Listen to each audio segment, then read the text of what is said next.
Hello. So today let's talk about if you're struggling with pain and you want to fix it, here is the inflammation connection you need to know. Now, why do some people suffer or feel more pain than the others? Have you ever considered the role of inflammation? So let's look more into this. Now, as an executive mom, you may be no stranger to stress, long work hours, physical toll of balancing your career, family, work, kids, etc. Now, some days you might wake up feeling refreshed and sorry, you're sorry. Someday you might feel that when you wake up, you're already feeling sore, stiff, exhausted, while other days you may breeze through similar challenges without any problem. So, on one hand, you are perfectly fine, and some days you wake up with that soreness. So, what exactly is happening here? It is quite frustrating to have that feeling, right? So, the amount of pain that you feel is not just about your posture, activity, your past injuries, etc. It is also influenced by something called inflammation.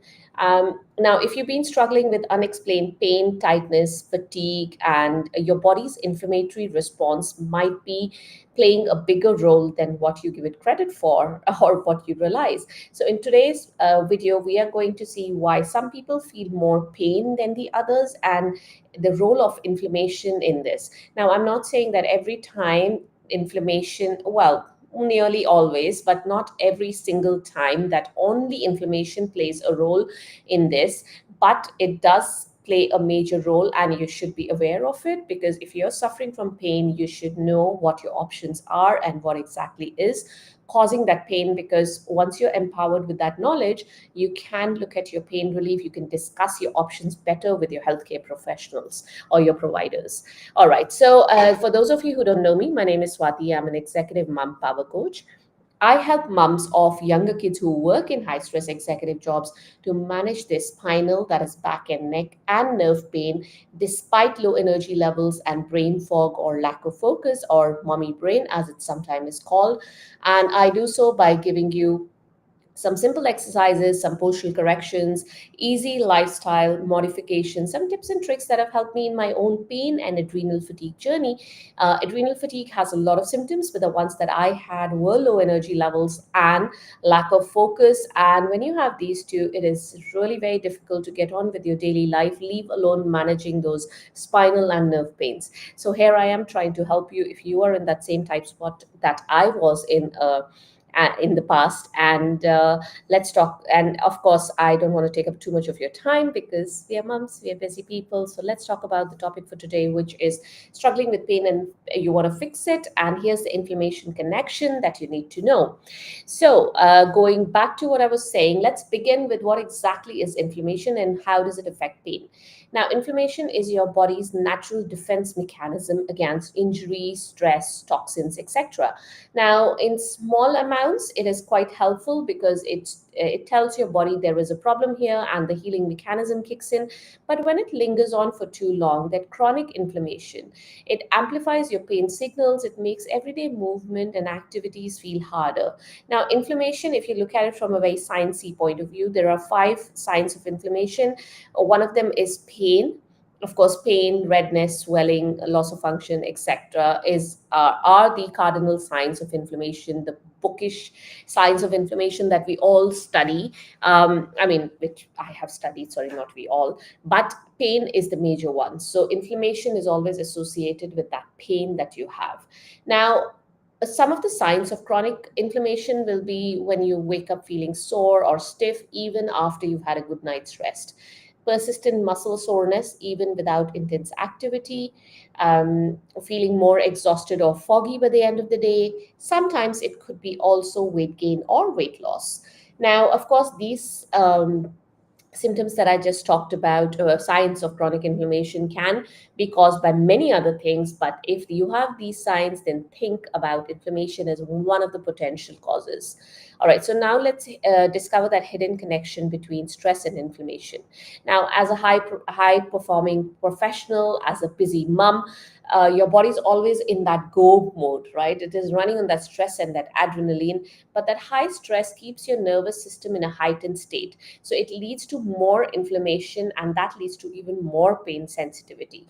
Now, what does that mean in simple English? What it means is the more stress and tension your body holds, the more inflammation it builds up. High cortisol levels, so cortisol is our stress hormone in our body, that high cortisol levels make your muscle tense and tight and more reactive to pain. Now, without proper recovery, your body stays inflamed even after that full night's rest. Now, what can you do? Small lifestyle adjustments can lower your inflammation and pain and make you feel better without those drastic changes. So sometimes we think small and easy means ineffective. That is not the case. If you followed me for more than 2 minutes, you would know I talk about all these small changes that add up and they make a big difference in your life, and especially when it comes to pain relief. Now, what can you do? The very first thing is de-stress. Now, how do you de-stress? This has become a very vanilla term, it's very out there and it's become a white noise, but it's very, very important to de-stress in your everyday life, on every single day of your life, really. So you breathe with intention. So slow, deep breaths can help to regulate that stress. Once that stress goes down, it helps to lower the inflammation, that helps to lower the pain. Now, move smarter, not harder. You may have heard of this, but what does it mean? So gentle mobility exercises, they reduce tension without overloading your inflamed joints. So you could do simple movements.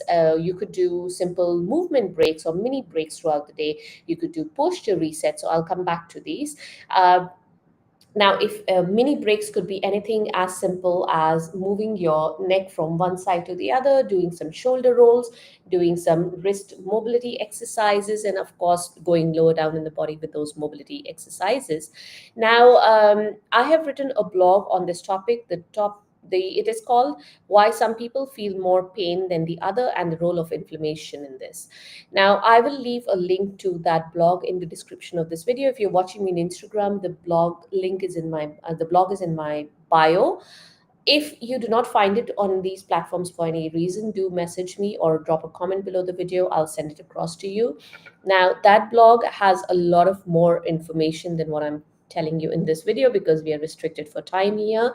It talks more about stress. It talks about three easy, simple, effective ways to lower your inflammation and feel better. It tells you about those mini breaks, how to take those mini breaks. It runs you through this it gives you this free video guide that I have that runs you through movements that you can do from your cervical spine. So starting from the back of your head down to your toes. It does not take a lot of time. Under 2 to 3 minutes is what it takes.